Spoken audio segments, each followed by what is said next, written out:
After failing to kill Laurie Strode and taking 6 bullets from former psychiatrist Dr. Sam Loomis, Michael Myers has followed Laurie to the Haddonfield Memorial Hospital, where she's been admitted for Myers' attempt on her life. The institution proves to be particularly suited to serial killers. However, as Myers cuts, stabs, and slashes his way through hospital staff to reach his favorite victim. Hey, what's up guys? It is Rob from Movie Review Time, and I am back with another movie review. Continuing on with my Halloween movie series reviews, we are going to talk about Halloween 2, 1981 today. Starring Jamie Lee Curtis, Donald Pleasence. It is my favorite sequel of all the Halloween movies. I still do prefer the first movie over this one, but it's right up there. It really is. Really cool movie. We have a different director this time, Rick Rosenthal, who came back to direct Halloween Resurrection. Now, I 100% prefer this movie over Halloween Resurrection. I'm sorry. Trick or treat, motherfucker. You know? Rick, what were you doing? I don't know. This movie is 100 times better. But this movie was his directorial debut. I mean, he's done like TV shows. I think he did one TV show before this, and then after that he started doing TV series. Like, I think he even did like 90210, like the new one. But that's mainly what he came back to do. And him and John Carpenter, man, they didn't get along at all. John Carpenter actually thought he was ruining the franchise with what he was doing. But it was written and produced by John Carpenter and Deborah Hill, so he did have his hand in it. It was intended to be the last chapter that revolves around Michael Myers, because then you have this movie, which had nothing to do with Michael Myers, but that's another video. This time we have Dick Warlock, who played Michael Myers, and he did a good job. I mean, he moves really slow and stiff. He's pretty creepy when he's just standing there. And he basically uses a scalpel with this little thing he's holding. He just walks like really slow and just uses that little thing. But I love the whole hospital setting. I mean, basically it takes place moments after the first movie. You know, Myers gets shot off the balcony, he disappears, he ends up, you know, at a neighbor's place and starts killing. Laurie gets taken to the hospital for her wounds. You know, Loomis is still on the hunt with the sheriff. He's still on the hunt for Myers.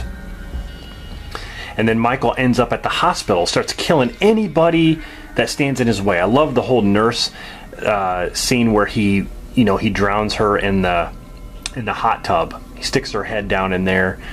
It's a little bit bloodier than the first movie. I do like the kills in this. When it comes to the music, though, I don't know. I prefer the first movie by John Carpenter. He did a fantastic job with the score. This one has John Carpenter and Alan Howarth, and now I'm a really big fan of Alan Howarth. I mean, he did the music for 4, 5, and 6, and I do like his take on the Halloween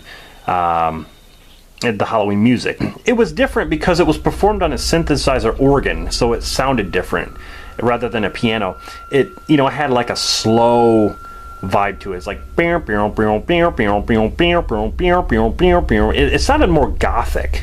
It really did. It had a featured song, Mr. Sandman, which I thought fit, and a lot of people say that it really doesn't. I think it gives it like a different mood. I don't know, like I like it. It's part of the charm.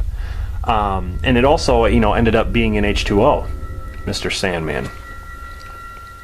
But Jamie Lee Curtis stated that she came back for this movie because she felt like she owed it to the fans that gave her, such high praise in the first film. I mean, they did, it set off her career. I mean, look in the 80s, how many horror films she was in. I mean, Terror Train, Fog, Prom Night. She was really booming in the 80s. I mean, it really launched it. And so she felt she wasn't really like contractually obligated like she was in Halloween Resurrection. But in this one, she came back because she felt like she owed it. And I'm really glad she did. I'm really glad she did. This was intended to be the last one. Because let's face it, at the end of this movie, Michael Myers and even Loomis had to have died. Because Loomis shoots him 5 times. I mean, not to mention he shot him 6 times in the first movie. He shoots him 5 times. Laurie shoots him twice in both eyes. She shoots him once in each eye. Okay. Myers ends up stabbing Loomis in the stomach, so he's injured. He ignites the gas and explodes with him and Michael Myers there. So, you know, Michael Myers is burning up on top of being shot 6 times in the first movie, 5 times by Loomis in this film, and then 2 times by Laurie. I mean, the dude will not go down. So I think it's pretty much confirmed in this movie that Michael Myers is superhuman. I mean, he just gets up during the first movie, he gets up and he's walking around at the beginning of this film like it's not even bothering him after being shot 6 times. So Michael Myers can withstand a lot. He really can. I mean, he was even said in a 1982 interview with Carpenter when he was asked what happened to Loomis and Myers, and he flat out said that the shape is dead and Loomis is too. That's what he says. This was it. This was it for Myers and even Loomis. And of course, this had the famous plot twist of Laurie being Michael's sister. Just like in Empire Strikes Back, when we find out, you know, the second movie at that time, we find out that Vader is Luke's father, which was a huge deal. Just like in this movie, a huge reveal that they were brother and sister. So it gave him even more reason to come after her. Gave him a motive. Michael can take a lot, man. He really can. This had a higher budget than the first one, considerably higher, $2.5 million, made like $25 million at the box office, I think, US, but it did very well, and I really, you know, fans were kind of upset because they wanted to see more of Michael Myers. They wanted to see more. I mean, when this movie first came out, I don't think it was received very well, and people were starting to say, you know, where's Michael? Like, we need Michael Myers back. I like this movie. At first, when I was younger, I didn't, but I like it a lot. But Halloween 2 was supposed to end Michael for good.